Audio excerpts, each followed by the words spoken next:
I'm here with Michele Henry. She is the founder of FACE FOUNDRIÉ, an all-inclusive facial bar. She's also a 2023 Ernst Young Award winner, 40 under 40, and a Forbes honoree.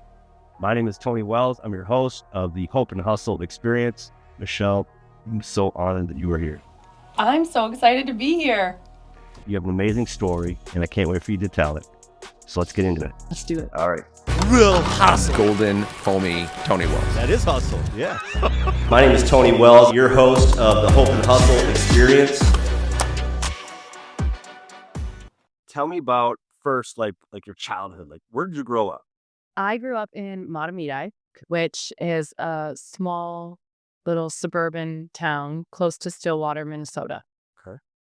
And like mom, dad, like always around, divorced, like what was the dynamics there? So I grew up in a family business, and I actually grew up in the construction business. So we built in-ground pools during the summer. So I started at 13 working for them. Look, I'll still talk about that business like I own it or work there. I say we all the time, and my dad still owns it. But yeah, worked all through college over the summer months, and it was the best education I've ever had in business. And I realized the good and the bad, right? Okay. When you're part of a family business, Yeah. you don't leave it at the office. You're sitting at the dinner table. The kids hear about, the problems and also the wins. Yeah. And of course, it was the only path for me. I had to be an entrepreneur. I just fell in love with it. You knew right from the start, like Yeah. you are an entrepreneur and that's what you want to do. Yeah. Okay. So now you're in the construction business. Then you go into the fashion business. Yes. Then eventually into skincare business. Yeah. So you go from construction boots to stilettos. I mean, tell me about that journey. Yeah. So at 19, I was helping manage the construction crew for my dad over the summer months. It was definitely something I had considered taking on his business. And looking back, I think I could have done it. Like I have like two sides. I like to get dressed up, right? But I also don't mind putting on construction boots and being out and like digging holes in the ground. Like Running the Bobcat. yes, I like that kind of stuff, like getting your hands dirty. So that never really, occurred to me like I could maybe do both in the future. And fast forward, I have a big hand in a lot of our build outs for FACE FOUNDRIÉ, so I get that like fix for construction. But ultimately, there was something pulling me to apparel design, and so I went to St. Thomas and St. Kate's. And that's where you went to college? Yeah. Okay. And I have degrees in apparel design, merchandising, business, and art, which means that, Tony, I never wanted to leave school. I just wanted to stay and party and hang out. And after that, it's like, okay, with apparel design, you kind of have one of two options. You can go work at Target if you want to stay here locally, or you have to chart your own path. Okay. I had a great experience. I interned at Target for 2 summers. I loved it. I was accepted into their BA program. I had a great offer, and I turned it down, even though my parents were like, "What are you doing? Yeah, like you just got a job offer with Target." Yeah. I knew I wanted to do something different. So decided, you know what? I'm going to start my own apparel company, and I'm only going to do it with $10,000. And that was a terrible mistake because you don't need $10,000. You need hundreds of thousands of dollars. Okay. And I don't know anything about that industry as well. So If you want to start an Learn. apparel design company, we are going to chat. I'm going to walk you through the do's and don'ts. Yeah, there you go. All right. Your next venture. No. So backing up, showed down in Vegas, had a few different boutiques we were selling to, and then it was 2008 and 2009, and the market started to drop out. yeah, And it's a great recession. oh yeah, don't worry, I had lost all my money because I put it in the apparel design company, and I was straight out of school. Didn't know what I didn't know, right? Just wanted to be an entrepreneur and get my designs out there. So paused, kind of reconfigured, and I met my then business partner at the time, Leslie, and we started a company called Primp. Okay. which was a cheap chic boutique. It's still around. We started in actually September 16th, 2010. I'm a big date person, so I'll call out all the dates. If you don't mind me asking, how old were you when you started Primp? 24. Okay. So Young. young, broke. I was coming off the heels of losing a lot of money, starting a clothing company that didn't take off at the wrong time, the wrong price point. Learn quickly, okay, this market is shifting. People want affordable clothing. So we kind of reconvened and said, let's figure out a way to offer affordable price points. So everything's under $100. Most things are under 50 in a boutique setting. So still have mimosas on the weekends and be really friendly and fun. And it's a local boutique. So at the time we started, I'll never forget this. I didn't have a functioning car. So I was biking the Greenway, and you know the Greenway in Minneapolis to St. Paul, I know. Yeah. 13 miles, and I would bike to our build outs because I used my car that was broken as collateral for the bank to get our bank loan. Wow. Okay. So it was like Entrepreneur. you talk about hustling, like I love it. I have that grit. Yes, you do. And it's so important, right? So, Can't survive without it.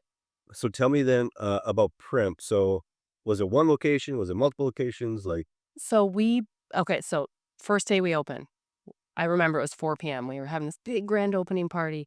We sold out of every single piece of clothing in the store, including I had put a missed shipment in the back, and it was kind of this like funky little sequin number. I was like, oh, nobody's gonna like this. Someone had put it out and we sold through that. I was like, oh my gosh, we literally don't have any more clothing. This is how frugal we were. We didn't have Wi-Fi because why would we? We had to go to the bar next door, use their Wi-Fi, and order overnight clothing, like overnight all of our shipments, so we would have something when we open the next day. how do people know that the grand opening? What kind of marketing did you do to make that aware? It was all guerrilla marketing. So, like, you think back to 2010, you don't have a huge digital footprint, but what was becoming popular was Facebook at the time. So, we would post all of our different looks on Facebook, and we were on the corner of Selby Dale. And you think about Selby Dale and St. Paul, they had 23,000 cars driving by a day. So, it was like free marketing. It was just coming soon. That was it. Wow. So people were excited It and they showed up and they definitely showed up. they bought. Yes. Okay. So, Even better. so grand opening, huge success. Where does Primp go from there? So, store number one, I think the first month, it was the first few days we made our money back, which was wild. First month, we knew we were onto something. I think first 100 days, we were at 100 grand. We're like, this is crazy. We signed on for our second location, and basically, our strategy was the location before would fund the next location. So we had 9 units within the Midwest, a pretty good online presence. We ended up in my tenure there dressing about 1 million women, which was a nice long run. Yeah. And overall, it was just organic growth, and we did it debt free.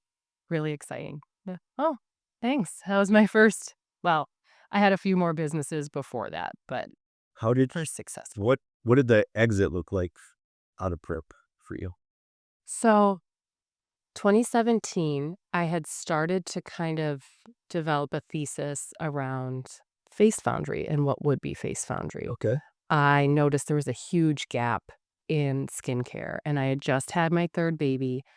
I was having crazy hormonal acne, and I had access to plenty of clothing, plenty of things that would like make you feel good. Yeah. And what I kept, circling on was my skin. My skin is not what I want it to be. And your face and how you present yourself is just really important, especially in the industry I was in. So I kept thinking on that. At the time, we had a really successful business run. Primp was cranking, it was chugging along. We had those 9 locations, and I couldn't quite put my finger on why I was restless. I needed to pursue this facial journey. Everybody I would talk to about it, they were like, you're crazy. A, you're not an esthetician. What do you know about skincare? B, you are going to leave something that's already working And they weren't wrong, right? My family wasn't wrong in being worried about that. But ultimately, I I kept pursuing it and I couldn't sleep at night. I would be up and I would be writing this business plan. And I decided December 18th or December 14th, 2018, Okay. 10:30 a.m. I signed the purchase agreement to sell my shares of Primp. 10:35, I walked downstairs at the Galleria and I signed our lease for the flagship location for what would be Face Foundry. You literally did skip a beat. You were 5 minutes. oh, close. It was so scary. I knew if I thought about it too long, I was like, I won't do this. It's going to be too scary. So, And that is so in the Galleria was your very first Face Foundry location. yep. 1,200 square feet next to Starbucks. How did you come up with the name Face Foundry? Okay. So funny story. I originally pitched the Galleria, which I was so nervous. Like the Galleria, I always thought of it as like, oh, it's so fancy. I don't know if I'll fit in there. I had this presentation together. I pitched them on this beautiful facial bar, and it was going to be called the Face Bar, right? I wanted to kind of play off of Dry Bar and their success.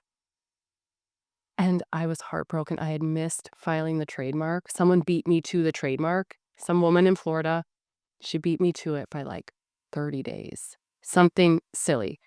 And so I went back to the drawing board and I went through thousands of names. It's hard to name a business. But then on top of it, you have to make sure you have the trademark because I knew I wanted to franchise. You have to make sure that you get the URL. You also have to make sure that all of your social handles are consistent. So there's so many different things we would get to, kind of one name and then find out that the trademark wasn't available. So you're like backpedaling. Yeah. But I love making sure that people don't have to guess what business we're in. So being super transparent and having face in the name, I knew that was a non-negotiable. Foundry, I like the idea of this alchemy and molding and process to get to transformation. Okay, that makes sense. All right, so you came up with a name, great name. I mean, now you have over 50 locations. What's the exact number of locations you have today? 56 as of tomorrow. So we have, development. It's incredible. Thanks. We have 25 to build this year. Although the entrepreneur in me, I'm like, guys, we can do 30. So we're getting there. We should round out the year. What's your goal? How many do you want to have by the end of 2025? At least 80, if not 85. But if my team were here, they would be like 82. What's your grand vision for Face Foundry and how many locations, or is it global? Is it what? I certainly think this concept could span outside of the US, 100%. And I think we're going to find really good partners within the UK, Australia, Europe. I can already feel it, and I kind of know that. Yeah. But ultimately, nationwide, I think we could get comfortable 400 to 500. You think about European Wax, for example. They have 1,300 locations. I think that is something that's a little excessive for us. We have a little bit bigger radius for services that we like to just make sure we maintain for our franchisees. But yeah, how do you pick the markets that you're going to go into? We have the best data analytics tool that we get to go in. We'll plug in like-minded co-tenants. We'll plug in our ideal demographics. It'll then layer it over our best locations, and it'll collect all that information, plot in where competitors are successful. And so we lean on that tool a lot. Yeah. Technology, data. Oh, thank you, technology. Yeah. Do my job. So is it a franchise model? Yep. Okay. And how many franchisees? Franchisees, yeah. Yeah. So I knew from day one I wanted to franchise this concept. If we take a step back and talk about Primp, I actually started to look into franchising in 2015 with Primp. And the nuances of buying and franchising, and we had so many SKUs, it just wasn't the concept to do franchising with. It was going to be a little bit more complicated than I wanted. Sure. So I knew I fell in love with franchising then. It's like, I have to do franchising. Whatever I do next, I really want to franchise it. So fast forward to when we started Face Foundry, we were documenting every single process. And it was a labor of love. We opened March 1st, 2019. We had to collect a year's worth of data because if you have a franchise system, you really want to lean on what they call item 19, not to bore people. All right. But it shows basically all the revenues and what you as a franchisee could expect and walk into. March 1st, 2020 rolled around. We're like, yeah, we're going to do this. We're going to launch our franchising program. And then we shut down for 4 months Because of COVID. because of COVID. Okay. So we actually had a nice little pause. It forced us to put together a process, put everything through an online portal so we could train really well. And we relaunched then in 2021. In that first month, in January 2021, we sold the state of Minnesota out in 30 days. And then I think that year, organically, we had 34 sales. So 34 units that people committed to. I'm going to ask this question. I've been told you never ask a woman her age, but Oh. I think for the listeners, it's really important for them to hear because it's inspiring. How old are you today? 85. Face Foundry works. I'm just kidding. How old am I? I'm 40. I mean, you have done so much by the time you're 40 years old, and you're just like getting started. It's so fun. Like, I just love business. I mean, you get it. You can relate. Like, it doesn't feel like work. And I think that's something that's so important. Like, if you love what you're doing, I think that's so special. So if I forget, remind me. I want to get into, because I mean, you're a mom of 3. I mean, 4. Sorry, you're a mom of 4. But before we do that, let's do this. What was a client that you remember where they walked out feeling so confident now in themselves, where you're like, you know what, like, yes, I'm running a business, but I'm doing good. I'm actually helping people. So I'll tell you about a woman in our Appleton, Wisconsin location. She was gifted a membership and she actually had stage 4 cancer. So she would come in and she would say, I will not miss my monthly facial. And her husband actually came in after she passed away, just saying how much it changed her end of life. And that to me always it always sticks with me because yes, you can build confidence, but also when you can nurture people in times when they're struggling, I think that's really important. So it's both sides. We see both sides of it, and those are the rewarding stories that really drive our mission home. Do you have a rewarding story of a franchisee? Um, our first franchisee that opened, she opened in Chicago, and her little girl was there at the ribbon cutting, and now she owns 15 locations. And, like, the legacy she's building and what she's teaching her little girl, Yeah. it's really cool to see. If somebody listening is interested in becoming a franchisee, how would they do that? Like, how do they get in touch with you or your people? Yeah. If you go on our website, facefoundry.com, there's a lot of franchising information. We do have a pretty steep pipeline.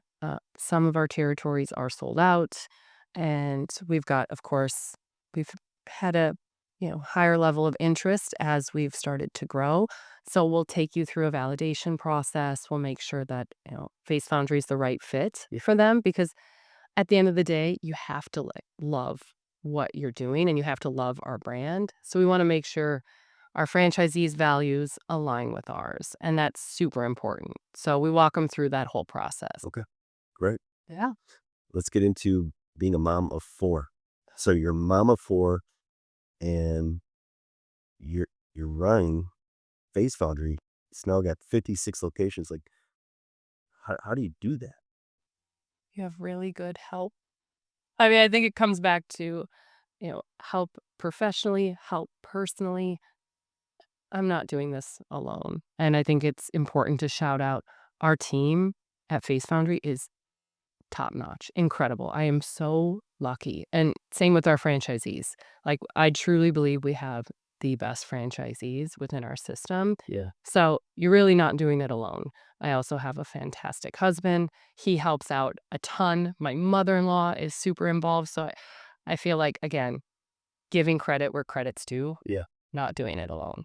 What does what does the house look like in regards to laundry and cooking dinner? Like, Tony, you can't come over that's the problem. Like, the house is crazy. Like, we have tons of laundry. I've got 4 kids, but again, we have good help. Um, it it takes a village. Like, there's just no way around it, and there's no chance I would be where I am now without that help. And even before I met my husband, I have a fantastic group of nannies that they show up and they love my kids and they help out. And my kids also, the 2 older ones, they've come in and work the days they don't have school. It's important to make sure that they are learning the ins and outs of business, because that's what I got from my parents. And let the cycle, no, yep, yes. the circle of life. Yeah. That's for me, I wouldn't be where I'm at today without Courtney. My wife, like, she ran the house, she took care of the kids. Like, I don't know if they would have eaten Yeah, if right? if I didn't have her in my life, you know? Oh, yeah. So I completely understand that. For the younger generation who's watching this, that a young female entrepreneur who maybe has that 10 grand in her bank account, which is incredible, by the way, to have 10 grand in her 20s. But for that younger female that does, what words of encouragement or hope would you give to her? Yeah, I have a lot of thoughts. I mean, I think that first and foremost, believe in yourself. Because I think today what I'm seeing with a younger generation is sometimes there's a lack of confidence. But if you have that idea or you have that passion or you have that drive, believe in yourself. And that feels really cliche to say, but I think that's so important to mention. The second is do your research, right? And you'd be surprised at how many people want to mentor young entrepreneurs. I will never forget, there's a program called SCORE. And Yeah. you do? Our first mentor we had was Mort, and he had a big manufacturing facility. He was, you know, 70 some years old. And I thought, how is this going to translate into retail, into women's clothing? How wrong I was. He taught us about finances. He taught us the importance of finding a really good attorney, accountant, and ultimately figuring out, how do you fill the gaps where maybe you're not the strongest? How do you make sure that you're backfilling the things that you don't want to do that you know you have to get done? Because let's face it, in business, you're going to wear a million hats. That's for But sure. yes, but decide the ones that maybe don't fit you well Yeah. and make sure you pass them off, because you can't do everything. Yeah. Would you say that you're a visionary, a integrator, like for the guy like the EOS model, Yeah, right? Where would you say you fit in that?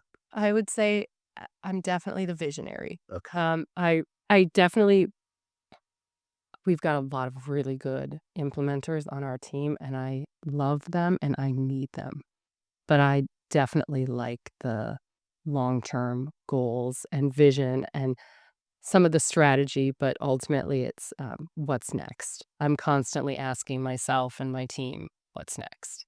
Is there one city in the world, maybe it's in the United States, maybe it's overseas, that you would love to have a Face Foundry location in? Oh, Paris, of course. Um, and then ultimately, I mean, that makes sense. It ties to, Fashion Day, and just it's Paris. yeah, I studied over there. I just love Paris. I think that would be amazing. I also look to South Korea. There's a big like K-beauty movement, and they are really at the forefront of innovation in skincare. And so being able to have a face foundry in there, I being able to have a face foundry in somewhere in Seoul, or I think that would be really amazing. I look forward to that day. Me too. Yeah. I love that. Yeah. That's gonna be fun. Courtney, so my wife is here. We need to take a trip to Paris when you have that location there. Please do. That'd be amazing. I have to learn French first, but minor detail. So, you spoke about inspiring the younger female, but I want to take you back in time. Let's just pretend that we have a time machine. You go back in time and you're able to meet, your younger self. And there's always those moments where we're confident and we know who we are, but there's also those moments where, for whatever reason, that day we wake up and we're just feeling insecure. What would you say to that younger Michelle in that moment to get her to get out of bed and just move on with her day? Oh, man. It's funny you say that, and I can actually picture where I was and what I was doing when I felt that. Like, I had a screen printing business. I remember feeling really low and just not sure that I was in the right position and almost knowing I wasn't, but there's just no way out. Yeah. And if I could go back and talk to myself, it would be, there is a way out. You are going to dig yourself out of this hole or, figuring out, finding happiness. There is a path forward. I think that's something that's so important is like not giving up on hope. And let's face it, we've all had like dark times, and it's making sure you can find that just glimmer of hope and that light. And again, going back to not doing it alone, if you can find someone that can also help you lift up your spirits, I think that's so important because sometimes you don't always see your path forward. And I was fortunate enough to have really fantastic friends that did still believe in me in those dark times. With where you're at today, the level that you're at today, your circle that you allow yourself to for them to be around, right? Do you keep it a tight circle? Do you have a very wide circle? Like, I wish I could say I had a wide circle. I don't have the capacity or time, and so it's very tight. I would say some of the closest people are my YPO friends yeah. and my YPO forum mates. I trust them with my life, and, you know, I lean on them often, and I think that's really important to have a group of people that you adhere to, and you trust them, and you know that they will lead without judgment. So for those who are listening, YPO is Young Presidents Organization. And it's an organization where you have to have a company at least doing 15 million in revenue. You got to be underneath the age of 45 and have, about 25 employees for certain industry segments. And that's actually where we met. Yep. So in YPO, I guess, how long ago did you join YPO and how did you even find out about YPO or why did you join YPO? I found out through a friend of a friend. I was actually part of WPO, Women's Presidents Organization, different criteria to be involved, but had been a part of that for almost 7 years. And someone had tapped me. She was a mentor at the time. And she said, you have to look into YPO. And I wasn't sure if I'd meet the criteria, the qualifications. Face Foundry was still fairly young. But I joined in 2022. Okay. And it's been the single best business decision I've ever made. Like truly, I agree for myself as well. the I don't know how YPO finds such wholesome people to bring together, but they do such a great job vetting I agree. that it's been such a rewarding experience. Tell me about the legacy that you want to leave within the skincare community. My hope is that I can continue to build confidence in people. We say when you look good and you feel good, you do good. So we're building confidence. We're making the world a better place, one facial at a time. And that's the idea. It's just making people feel good. So we're coming up to the end of this. This has been so much fun. I feel like I can talk to you like for another couple hours, but I also know that you've got some stuff to do here. So if individuals who are watching wanted to follow you, where can they find you? Like, are you on Facebook? Are you on Instagram? Are you Twitter now? X? Like, where can they find you? I'm not on X, I'm sorry, I probably should be, but on Instagram, you can follow me at Michele Manifests. Okay. I'm a big believer in we didn't even touch on manifesting, but I'm a Let's big do it. belie Can we do it right now? I'm a big believer in manifesting. Let's do it. Yes. Okay, Like, tell me about manifestation. so, okay, you think about, like, some of your darkest times. I'll never forget, I was so broke, and I remember reading The Secret for the first time. Like, what is manifesting? And I'm not kidding.